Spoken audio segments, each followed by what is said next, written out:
নাও। আচ্ছা বলো, ঠিক আছে তো? হ্যাঁ। বলো হ্যাপি বার্থডে সান্টা ঠাকুর, বলো বার্থডে সান্টা ঠাকুর, হ্যাপি বার্থডে সান্টা ঠাকুর, হ্যাপি বার্থডে সান্টা ঠাকুর।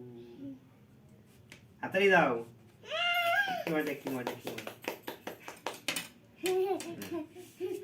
দাদা খুলে তুলে চকপক করো না, না একটা বাটি এনে দিই। হাতে খাই না, খাও দেখি টব্বু আমার দিকে তাকাও, খাও খাও আস্তে আস্তে। আমাকে দেবে না? হ্যাঁ টামাটা দিই। খাও, খেয়ে বলো কেমন হয়েছে, খাও। খেয়ে বলো কেমন হয়েছে। কেমন হয়েছে? তুমি খাও, মুখে দাও, খেয়ে মুখে দাও। বলো কেমন হয়েছে, কেমন ভালো হয়েছে। ভালো ভালো হয়েছে, হয়েছে। খুব ভালো হয়েছে। এই যে এটা হচ্ছে আমাদের স্যান্টা ঠাকুর, সবাই দেখো ভালো করে, তাই তো। ভালো হয়েছে। আচ্ছা না বন্ধ করো, এটা কি ইউটিউবে ছাড়বে নাকি? না না, এটা সাথে লোকে